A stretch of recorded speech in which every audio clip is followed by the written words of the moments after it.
Well, baby, I'm on it with a bottle of wine and an old dirt road. Are you ready to go? Today on Live Music Nation, I'm your host, Jake Gill. Today we're Ceil Herman, Black Box Theater Company, La Cruz, New Mexico. Welcome. How are you?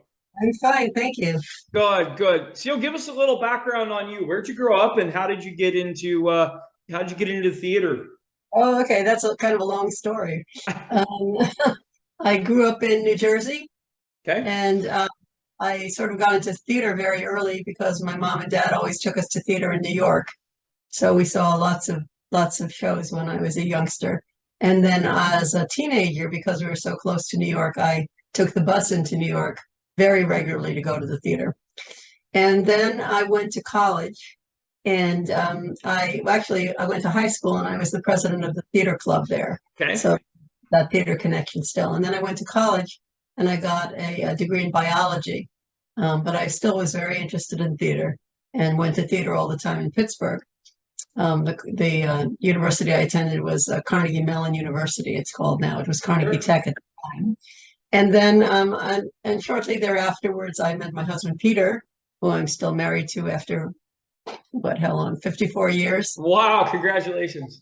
And we were going to the theater all the time in Pittsburgh and then moved to Missouri to get our doctorates. And we were going to theater all the time in Missouri and then ultimately got jobs in Las Cruces, which is where we are now. And I'm still a biologist, got a job in the biology department at New Mexico State University and still going to theater with my husband, Peter. And then as time went on, it became clear that we could take courses as faculty members at the university. So we both started taking courses in theater. And after 3 years of that, it became clear that we needed to build a theater, which Oh, is what wow. we did. And we did that in 2000. So we have a black box theater in Las Cruces, and we've been here for 22 years. Fantastic. Tell us about Black Box Theater. What type of productions do you guys host and bring in? We have a regular season of 7 plays, and Okay. I direct three of them, and then we have four guest directors who do the other four. And in addition to that, because we have the theater space, which we built, we're receptive to other companies coming in. So over the years, we've had musicians come in. We have a long-standing relationship with the Gilbert and Sullivan Company of El Paso, and we also have a relationship with a local dance company, and they perform twice a year in our theater. So we have a lot of events going on pretty much all the time. Describe your theater for me. What's the capacity and what's the seating arrangement like? It actually depends because it's a black box theater. That means that it's flexible seating. Okay.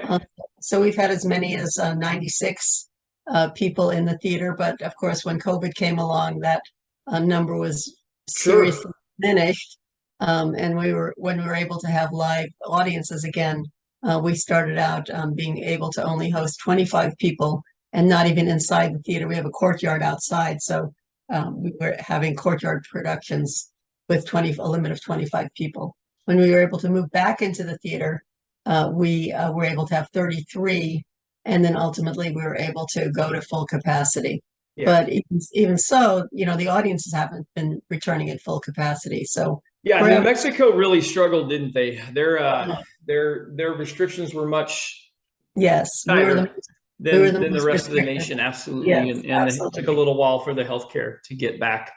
Um, Yeah, we were really kept buttoned up for a very long time. We were under mask mandates. So when we were starting to have live performances, the audience had to be masked, the actors had to be masked.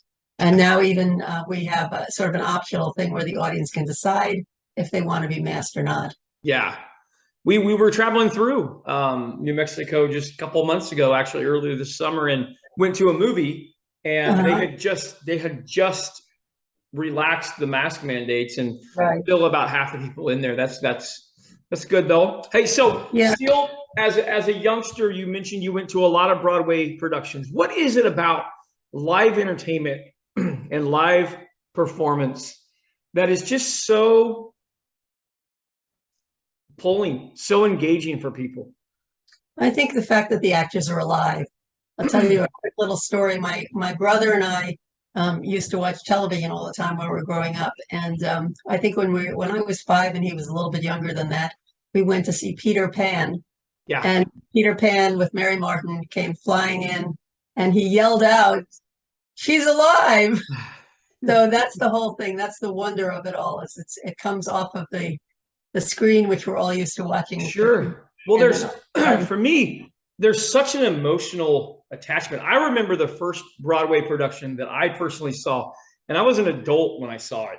And I fell in love with the lead actress. I was like, I am for absolute sure and certain that is the girl that I'm going to marry. Like, because it was so real and it was so raw and so personal. And I'm a football field away, you know, but it was really, really eye-opening to me to know why people flock to live performance and entertainment. Right.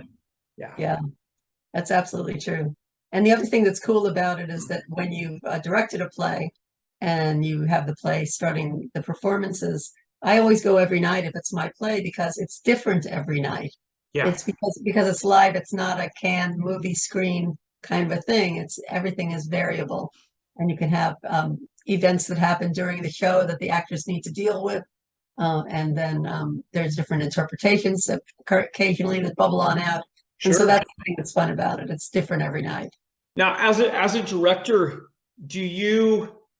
are you able to switch off the production side of things and just enjoy those moments of watching those actors and feeling and experiencing those emotions?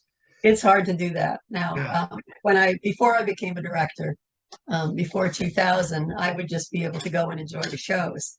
But now as a director, of course, I'm very critical of the ones that I direct, as well as critical of the ones that other people direct. Yes. So my mind is going all the time, oh, that's not a really good lighting look. Oh, that's really not a good blocking look. So I'm busy all the time, but I'm not just watching as an audience anymore. Yeah. That's what's gone. Yeah, no, I actually struggle with that as a musician.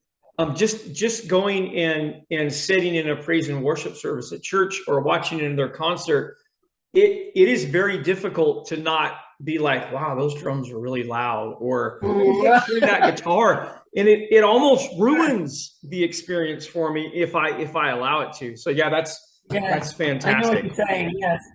Yep. Yeah. Absolutely. Ceil, how can people find out more about Black Box Theater? Because I have a feeling they're going to hear this and they're going to see what you guys have done and they're going to want to model it in their own community. But more importantly with that, how can people find out about Black Box Theater? And if they're traveling through New Mexico, how can they find out and find out where your shows are at? Where's this interview being broadcast? So we're going to broadcast this, yes, across all social media platforms. So the world's going to have the possibility of seeing this. Yeah. This is very cool. Okay, so we have a website for our company. Our company is called No Strings Theater Company. Okay. And we're the company that performs the 7 shows in the Black Box Theater over the course of a season. So that website is www.no-strings.org. And then, of course, we have everything up on social media, Facebook pages. And so we keep pretty busy publicizing what we're doing. Very good. Very good. Absolutely. Well, kudos. Ceil, what was your husband's name? Peter. Do you want to see him? He's Peter. Here. Yeah. Of course we want to see Peter. Yeah. Okay. So he'll come into the picture here. That's his body. Peter, congratulations. Listen, I don't know what it is about you Jersey and New Yorkers moving to New Mexico, but you're the 3rd interview in the Southwest that have stemmed from the scene of Broadway and New York and New Jersey and have moved out to that area and spread theater as it goes through there and music and live performance. So that's fantastic. Congratulations on your many, many years of marriage and then teaming up to do the project that you guys have. And it sounds fantastic. Well, thanks so much. And if you come through New Mexico again, give us a holler and we definitely will. Well, baby, I'm on it with a bottle of